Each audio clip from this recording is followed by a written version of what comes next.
നിർമ്മല സീതാരാമന്റെ എട്ടാമത്തെ ബജറ്റിൽ എന്തൊക്കെയുണ്ടാകും എന്ന ആകാംക്ഷയിൽ തന്നെയാണ് രാജ്യം. ഇടത്തരക്കാർക്കും മധ്യവർത്തി വിഭാഗത്തിനുമൊക്കെ കൂടുതൽ ആനുകൂല്യങ്ങൾ ഉണ്ടാകും എന്ന പ്രതീക്ഷ ഈ അവസാന നിമിഷവും നിലനിൽക്കുന്ന പശ്ചാത്തലമുണ്ട്. പ്രത്യേകിച്ച് രാഷ്ട്രപതി ദ്രൗപദി മുർമുവിന്റെ പ്രസംഗത്തിൽ അടക്കം 8 തവണ മിഡിൽ ക്ലാസ് എന്ന പ്രയോഗമുണ്ടായി. അതിനുശേഷം പ്രധാനമന്ത്രിയുടെ പ്രതികരണത്തിലും ഇടത്തരക്കാർക്ക് നേട്ടമുണ്ടാകുമെന്ന തരത്തിലുള്ള പരാമർശമാണ് പുറത്തുവന്നത്. അതാണ് പ്രതീക്ഷകൾ വർദ്ധിപ്പിക്കുന്നത്. 10 ലക്ഷം ആക്കി ആദായ നികുതി സ്ലാബ് ഉയർത്തിയേക്കും എന്ന പ്രതീക്ഷ പ്രഖ്യാപിക്കുന്ന സാഹചര്യം ഉണ്ട്.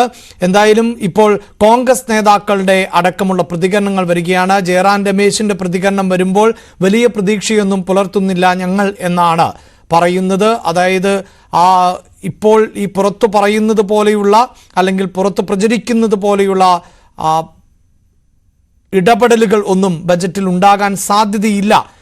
ടാക്സ് റിലാക്സേഷന് സാധ്യതയില്ല എന്നത് ആണ് ഇപ്പോൾ പ്രതികരണമായി പുറത്തു വന്നിട്ടുള്ളത്. അങ്ങനെ റിലാക്സേഷൻ ഉണ്ടായാൽ പോലും ഇന്ത്യയുടെ എക്കോണമി വലിയ പ്രതിസന്ധി നേരിടുന്നു എന്ന് തന്നെയാണ്. ആ പ്രതിസന്ധി മറികടക്കുക എന്നത് കേന്ദ്ര സർക്കാരിനെ സംബന്ധിച്ചിടത്തോളം അത്ര എളുപ്പമാകില്ല എന്ന പ്രതികരണം കൂടിയാണ് ഇപ്പോൾ മുതിർന്ന നേതാവ് ജയറാം രമേശിന്റെ ഭാഗത്ത് നിന്ന് ഉണ്ടാകുന്നത്. കൂടുതൽ എംപിമാരുടെ പ്രതികരണങ്ങളടക്കം പുറത്തു വരികയാണ്. ബജറ്റ് അവതരണത്തിന് വേണ്ടി തയ്യാറെടുക്കുമ്പോൾ അല്പസമയത്തിനകം തന്നെ പാർലമെന്റിൽ ബജറ്റ് അവതരിപ്പിക്കാൻ പോകുമ്പോൾ വിവിധ സംസ്ഥാനങ്ങളിൽ നിന്നുള്ള അതോടൊപ്പം തന്നെ രാജ്യസഭയിലെ വിവിധ എംപിമാരുടേത് അടക്കമുള്ള പ്രതികരണങ്ങളാണ് പുറത്തു വരുന്നത്. നേരത്തെ മനു ഭരത് റിപ്പോർട്ട് ചെയ്യുന്നതനുസരിച്ചാണ് എങ്കിൽ ഇപ്പോൾ സെൻസെക്സിൽ നേരിയ വർധനവുണ്ട് എന്നതാണ്.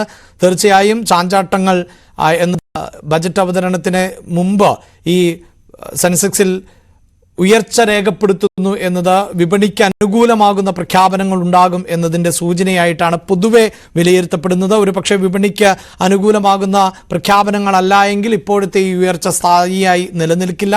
സൂചികകൾ ഇടിയുവാനുള്ള സാധ്യത നമുക്ക് തള്ളിക്കളയാനും സാധിക്കില്ല. ബജറ്റ് അവതരണത്തിന് മിനിറ്റുകൾ മാത്രമാണ് ഇനി ശേഷിക്കുന്നത്. ഇപ്പോൾ സമയം 10:40 കഴിഞ്ഞിരിക്കുന്നു. 11 മണിക്കാണ് നിർമ്മല സീതാരാമൻ ബജറ്റ് അവതരിപ്പിക്കാൻ പോകുന്നത്. മൂന്നാം നരേന്ദ്രമോദി സർക്കാരിൻ്റെ 2ാമത്തെ ബജറ്റ് ആണ് അവതരിപ്പിക്കാൻ പോകുന്നത്. ധനമന്ത്രി എന്ന നിലയിൽ നിർമ്മല സീതാരാമന്റെ 8ാമത്തെ ബജറ്റ് കൂടിയാണ്.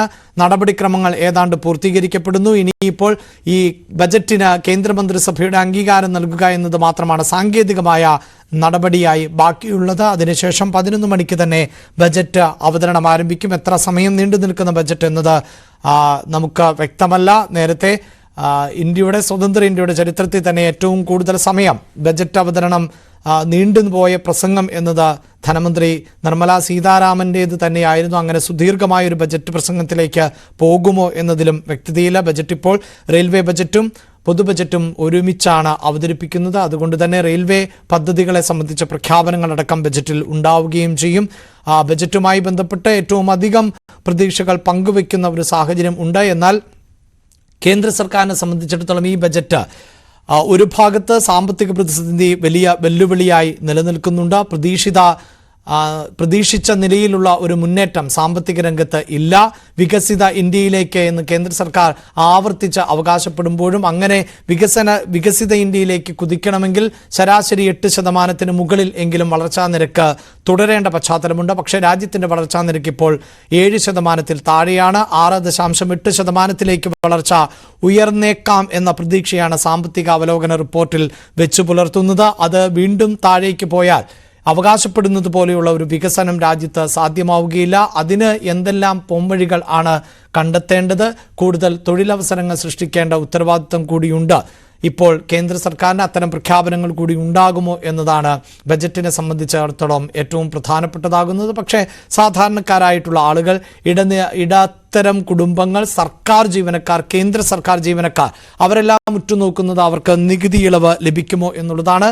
കേന്ദ്ര സർക്കാരിൻ്റെ സാമ്പത്തിക അവലോകന റിപ്പോർട്ടിൽ നിന്ന് വ്യക്തമാകുന്നത് ഇടത്തരക്കാരായിട്ടുള്ള ജനങ്ങൾക്ക് കൂടുതൽ പണം വിപണിയിലേക്ക് എത്തിക്കാൻ സാധിക്കുന്നില്ല. ജനങ്ങളുടെ വാങ്ങൽ ശേഷി കാര്യമായി കുറഞ്ഞിരിക്കുന്നു എന്നുള്ളതാണ്. അത് വലിയ പ്രതിസന്ധിയാണ് സൃഷ്ടിക്കുന്നത്. അങ്ങനെ ഒരു പശ്ചാത്തലത്തിൽ ആണ് ആദായ നികുതി സ്ലാബ് ഉയർത്തിയേക്കാം. അതായത് ഒരു നിശ്ചിത വരുമാനം ഉള്ള ആളുകൾക്ക് നികുതി നൽകേണ്ടതില്ല എങ്കിൽ ആ നികുതിയായി നൽകേണ്ട പണം അവൻ്റെ സമ്പാദ്യത്തിലേക്ക് എത്തും, അവരുടെ സമ്പാദ്യത്തിലേക്ക് എത്തും, ആ കുടുംബത്തിൻ്റെ സമ്പാദ്യമായി മാറും. ആ സമ്പാദ്യം വിപണിയിൽ ചെലവഴിക്കപ്പെടും. കൂടുതൽ ഉൽപ്പന്നങ്ങൾ വാങ്ങുന്നതിന്, സർവീസുകൾ വാങ്ങുന്നതിന് വേണ്ടി ഈ പണം ചെലവഴിച്ചാൽ അത് വിപണിയെ കൂടുതൽ കരുപ്പിടിപ്പിക്കും എന്ന ഒരു പൊതുനിരീക്ഷണമുണ്ട്. അതുകൊണ്ട് തന്നെയാണ് ആദായ നികുതി സ്ലാബ് ഉയർത്തിയേക്കുമെന്ന പ്രതീക്ഷകൾ ഇപ്പോഴും നിലനിർത്തുന്നത്. ഒപ്പം നിർമ്മാണ മേഖല, വാഹന മേഖലയ്ക്ക് അടക്കം എന്തെല്ലാം മാറ്റങ്ങളാണ് ഉണ്ടാവുക? ഇപ്പോൾ ഇലക്ട്രിക് വാഹനങ്ങളെ കൂടുതൽ പ്രോത്സാഹിപ്പിക്കുന്ന, ഹൈബ്രിഡ് വാഹനങ്ങളെ കൂടുതൽ പ്രോത്സാഹിപ്പിക്കുന്ന ഒരു നിലപാട് കേന്ദ്ര സർക്കാർ സ്വീകരിച്ചു കഴിഞ്ഞിട്ടുണ്ട്. അതുകൊണ്ട് തന്നെ വാഹന വിപണിയെ കരുപ്പിടിപ്പിക്കാൻ നിലവിലെ 28% നികുതി എന്നത് 18% കുറച്ചാൽ കൂടുതൽ വാഹനങ്ങൾ വിറ്റഴിക്കപ്പെടും എന്നാണ് വാഹന നിർമ്മാതാക്കൾ അടക്കം അവകാശപ്പെടുന്നത്. ഒരു പക്ഷേ അതിന് ഉതകുന്ന തരത്തിലുള്ള നിലപാടുകൾ കേന്ദ്ര സർക്കാർ സ്വീകരിക്കുമോ? നികുതി വ്യവസ്ഥയിലടക്കം തീരുമാനമെടുക്കുന്നത് GST കൗൺസിൽ ആണ്.